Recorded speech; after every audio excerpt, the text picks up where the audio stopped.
Hello everybody, my name is Midnight Oz, and yes, this is a voice reveal of sorts for the YouTube channel, though since I do have a Twitch it shouldn't be too surprising how I sound like.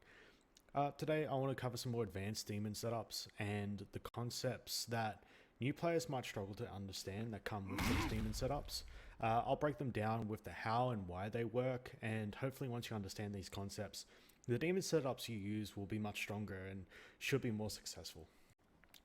Alright, so as you can see here, I've whipped out the gamepad for this video, just so you can follow along with your own eyes and see exactly how I do inputs, and hopefully give you a visual indicator of how to perform some of these concepts as we go through them. Right, so the first thing that we're going to do is we're going to go through each of the concepts and just explain them bit by bit until we cover the concepts, and then we'll go into the demon setups. And I'll show exactly what concepts are being used in the different demons as practical examples of how the concepts that we go through are applied into these demon setups. First thing to cover off before we start any of these concepts is just explaining real quick how the demon works. In case if you don't know, if you're a brand new player, demon is a 5-button or 5-input technique. Obviously this is very hard to do in the neutral of a match. So what can we do to get around this? There are different and numerous techniques in order to get around having to buffer or perform every input of the demon. One of them is called Plinking.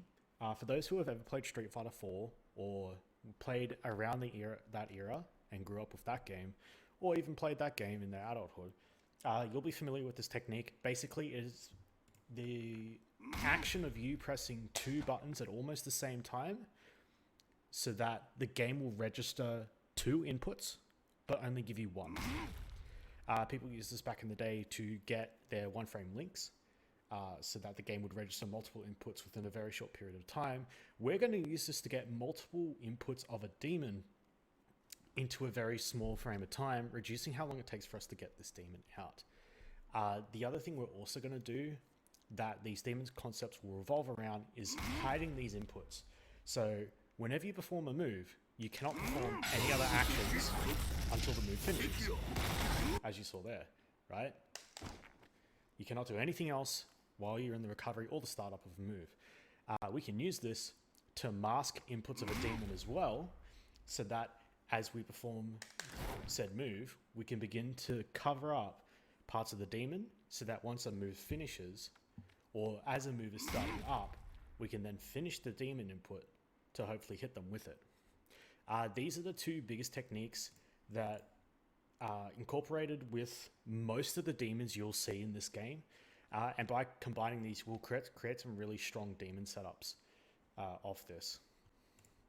So the first thing I want to go over is something like a stand light kick demon. This is a really, really strong but also a common demon setup that Akuma players will like to use as a meaty setup as someone is waking up off the ground, say after their DP and such. How it essentially works is as you do a stand light kick, which is our native tick throw button, native tick throw meaning a button that can have you perform a throw immediately afterwards without having to walk any distance forward to make the throw work. Using this, we are going to create a tick demon. But how do we get a whole demon input out when we press stand light kick? Here's how it works. Press stand light kick, we're going to buff the jabs behind the stand light kick. You can either do this by just quickly double tapping, you definitely have the time to do it, it just takes practice, or you can perform a plink. As I explained earlier, we can plink the second light punch, or the 2 light punches, in behind the stand light kick. From there, and this is what you'll often see with a lot of the demon setups, you'll be able to perform the last part of the demon as one big plink. And it'll even incorporate a really small walk so that this stand light kick demon can work. Because that's something that you'll have to do since you're +1, you'll have to kill just a single frame. So what it ends up looking like is that, if you look at the inputs. Stand light kick, 2 light punches, and then the rest of the input being plinked, and it'll look like this. This is a stand light kick demon. It's a really strong demon to learn and use. And once you get practice, it is pretty easy to perform. There is also a similar concept that works with crouching medium punch. However, for those of you that play Akuma, you know that crouching medium punch has a heck of a lot more pushback than standing light kick. Far more. And obviously, due to Akuma receiving nerfs to his demon, how could this possibly work from this far away?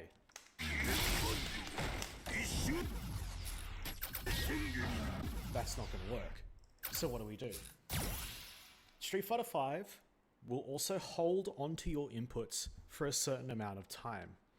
It's a very small window, but you can hold onto your inputs for just a little bit. I'll explain how this works with the crouching mean punch.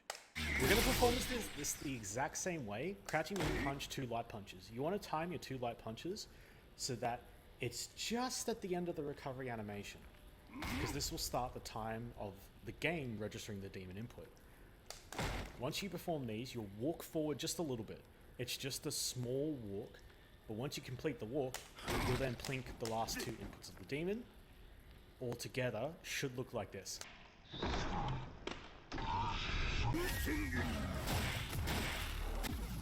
So by implementing a micro walk into the demon setup, we're able to perform a tick demon off of a +3 pressure button that opponents will want to respect, and opponents will probably not see this coming if you do it correctly. So this is a good one to also incorporate into your game plan. Now this next demon, we can combine techniques yet again and perform a dash demon. How a dash demon is performed is basically the same thing and the same kind of idea as the stand light kick and crouching mean punch demons, except we're using a whole dash to hide our inputs behind. Basically what you want to do is you want to dash, and you can definitely double tap your light punch button, or dash and plink, which is definitely an easier technique for those who practice that. I personally use the double tap because that's just what I'm used to. Once you perform this, you will then perform the rest of the demon input plinked. So your dash input will now look like this. And that's a dash demon. This one should be pretty easy to perform once you have enough practice down of it and you incorporate the techniques. There's one more thing I want to add into the mix now that we understand the other 2 concepts, and that is the idea that we don't just have to use the recovery of moves to set up demons, we can use the startup of moves. Demon is known for being able to cancel the startup of normal buttons and cancel the startup into the demon. A really common example that you'll see like in matches is an overhead demon, something like that, to draw their eyes to an overhead and then perform the demon coming out of it. You'll also see something like this with something that is known as the Z demon. This demon was created by Ziznuts. It involves cancelling the startup of Akuma's heavy punch, which steps him a large distance forward to allow him to tick demon after a crouching medium punch has been blocked. This demon setup will look something like this.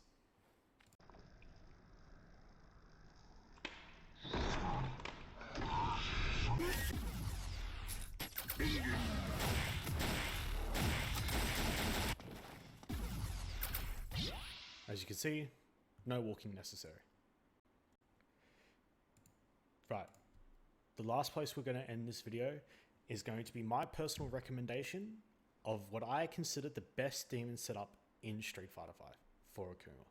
This has, I don't think I've had this jumped in a really long time. It's fast, it's got much further range than every other demon I've currently just shown you, and I think if you've mastered this technique, you're going to be able to have the threat of demon if you are within a single button's range, and that is stand medium kick. This is a really good button, and we know how good it is with its cancels into VSkill, and we're going to use cancels into VSkill to set up a demon setup from the VSkill. I'm going to show what this looks like first, and I'm going to break down how this works so you fully understand, because you're going to look at this initially and go, oh my god, what is happening here?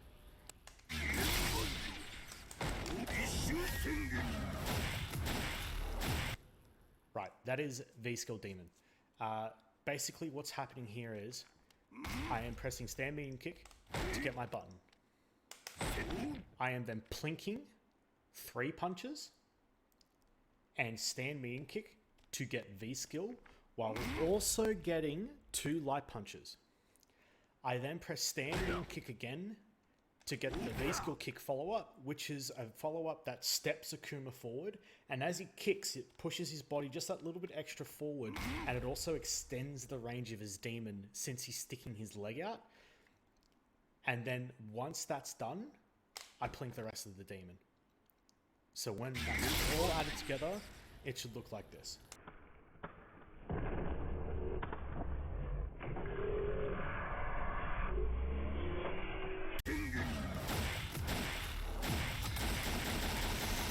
This is a really, really strong demon, and I would recommend that if you want to put the time and effort into learning something like this, this is going to be very rewarding for you. But it is very difficult to execute, especially for those that do not play on pad and do not have an extra button like a bumper to assign it to a triple punch input. But if you do end up learning this, this is one of the best demons out there. Right, thank you everyone for watching. I really hope that you guys learned something out of this video. If you want to see me live on Twitch playing fighting games such as Street Fighter V and the brand new King of Fighters 15, catch me on twitch.tv/midnightoz. And also, if you want to follow my Twitter, where I sometimes post fighting game content, I am over on twitter.com/midnight_oz. That was all from me. Thank you very much for watching, and I'll see you guys next time.